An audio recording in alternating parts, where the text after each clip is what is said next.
Before we get started, if you agree that industry needs to be changed, that we need to send a message, we'll support independent endeavors. That means subscribing to channels, making sure that you make your voice known, but also supporting projects like you see in front of you. Case of the Littlest Umbrella. We have 2 comic books associated here. They're all ages, meaning they're for everyone, and we send a powerful message with stuff like this.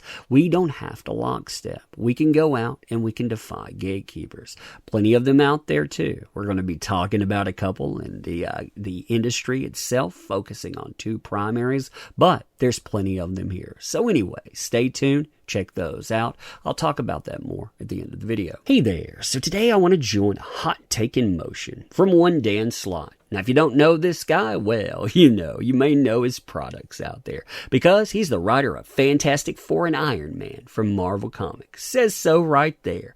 He was also, when I first ran into him, he was one of the writers for, well, one of the biggest commodities out there, Spider-Man. And his message was, if you're standing up and you're talking about comics, you need to set the F down. Funny thing about sitting down, though, it blocks access to my wallet. And, well, I forget how to use my hand. Reach back there and open that sucker up, and after a while I just don't want to anymore. Now this is a funny take too, and we're going to talk about it, especially when this take, it blurs to this one, and it starts bringing up retailers, because these folks, they have damaged retailers in ways that you cannot imagine. I can put it into numbers, and I will, but man, what takes out there. So the first take here, if it takes you 10 plus months to put out one comic, it's a take to rip on another comic creator for losing all of one gig, especially when she's a creator who puts out many books and is also getting some of her books turned into TV shows during that 10 plus month time frame as well.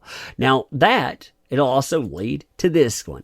Got a lot of concerned accounts explaining to me how putting out one comic a year, charging $25 to $50 per issue, getting tens of thousands of backers to buy multiple copies while using a model that circumvents the retailers is somehow the best thing for the comic book industry.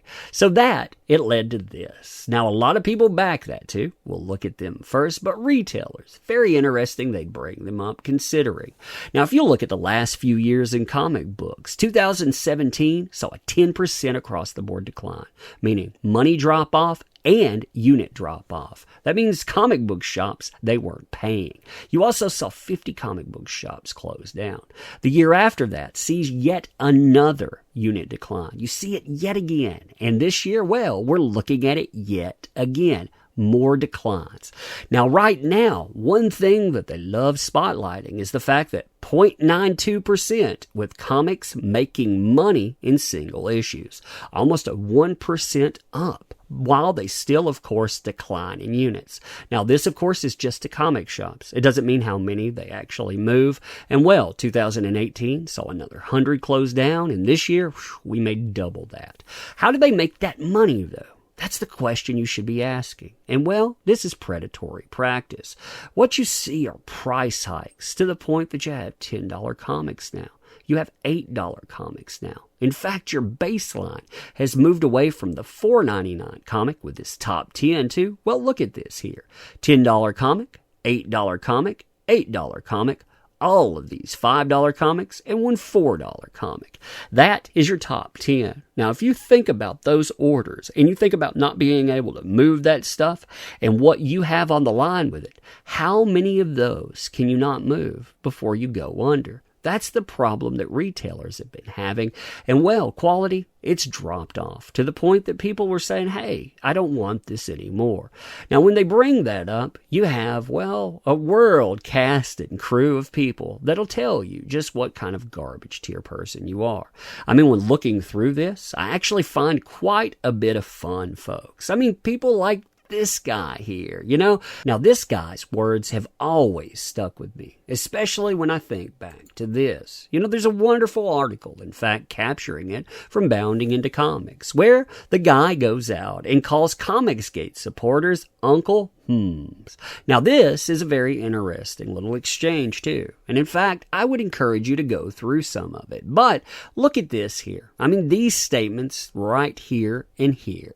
These types of accounts are such giant red flags that show comics hate knows it's discriminatory, so it makes fake minority accounts to bolster a paper-thin inclusivity narrative. You know, because anybody out there that, well, they're not representative of what these folks want to say, that you're that straight white male, well, they've got to be fake. I mean, you know, those people that I'm working with currently, one of them, yeah, you know, he's not a straight white male. So I wonder what that says about him. Oh, I know there are outliers. I suppose he's an outlier. Who stand for it? But we know that type.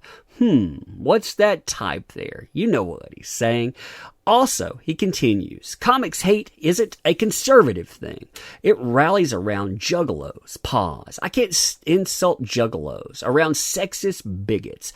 I don't subscribe to race traitor. I'm not a tribalist, but people of color who stand for comics hate align with blatantly racist rhetoric, so take it how you want. I'm not calling you that, but, well, you're that. Interesting way of putting that stuff, isn't it? Disgruntled consumers who feel that they've been mistreated, they feel that they're being insulted. What should you do? You should insult them more. I mean, that's a who's who of it, too. When we look at this, we see a lot of it. You have this guy, too. He says, hey, I think both of those things are admirable when he's talking about this here.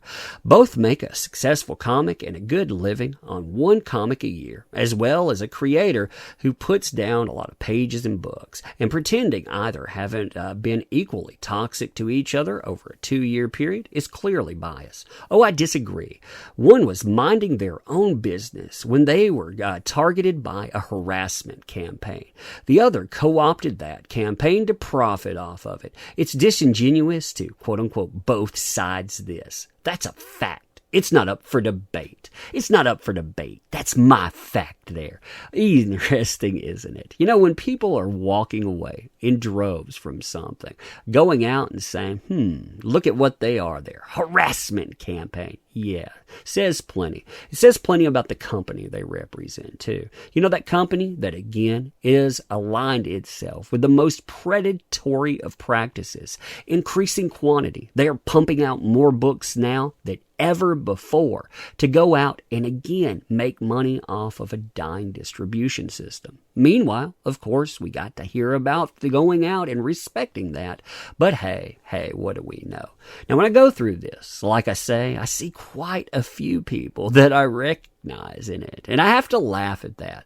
I laugh at it when I see the Mary Sue, reflected in this, especially when I consider these people. They talk about people like myself discussing anime and whatnot. Well, these people have utilized this to go from some low-tier Medium articles to go and to be able to try to get more and more attention with comics, with Vic Mignogna stuff, and on. I mean, there, too, have somebody else talking about, oh, man, the golden medal for mediocrity.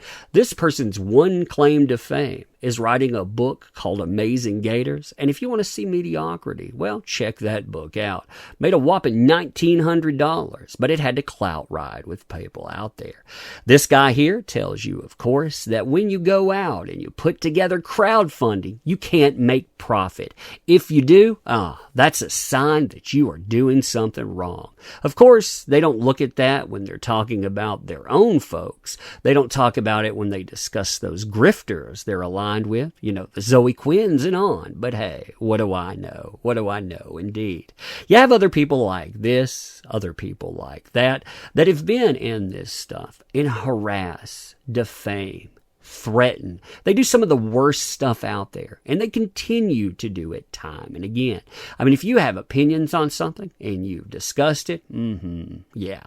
Thanks for calling out this BS. Have I told you that you're my favorite Spider-Man writer? Oh, man, that really warms the hair on his chinny chin, I suppose. Then talking about, like I say, talking about retailers, that makes me laugh. I mean, it truly makes me laugh there. And look at these folks. Oh my God, look at those edges. They're frayed. Now, EVS actually talked about, I'm not going to send out anything that gets damaged. But hey, damage too doesn't happen with Diamond, does it ever? Never does. Never does indeed. That's the funniest thing when I look at all of this. And I look at the way that these folks act. Because what they want you to do is get in your place and shut up. If you don't get in your place and you don't shut up, then what they do is they try to bury you. They try to bury you with threats and intimidation. They try to go out and they try to actually label you something negative. Again, those labels, well, they include things that I would never, ever call a person. But then again, who am I?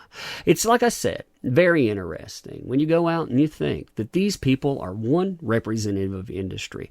Two, they're supposed to be people that have gone out there and finally gotten things together. They finally go out and they actually go and talk about positivity, but they don't. They don't really. They think that they can come in and they think that they can ruin things. But all they'll do is throw a lifeline to people that have been arguing with one another to say, hey, rally together, because this is the shape of the people you truly want to go out and you want to challenge. But anyhow, you tell me what you think about this stuff. Remembering again, man, those pesky things like facts and numbers. Now, if you want to change industry, what you do is you vote with your wallet. And well, we can cling to the apron strings of dying and decaying industry. We can be misled and misguided that there are going to be new things that come in, and we can have people insult us, or we can go out for more.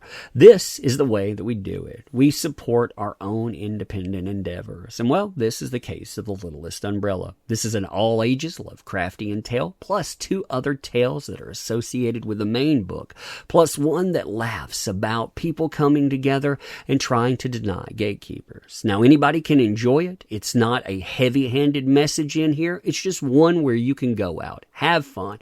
But the message from it existing says we can deny gatekeepers. We can defy them and do our own thing.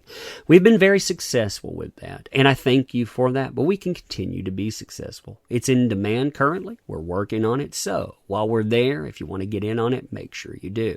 Leave your comments too, pro and con. And ending this, I want to say thank you. These people have forgotten who powers this endeavor, who powers all of this industry. They're just like all of the other gatekeepers out there, because ultimately that's who they are. They move from industry to industry, trying to clown on people, trying to put them in their place, but ultimately they buy nothing. And well, while they do that, they diminish, they pull down and demoralize, but all the thing that they make fade away, well, that's their support. So anyway, thank you. I do appreciate you showing up. I appreciate the support. Leave comments, and we'll do this again soon.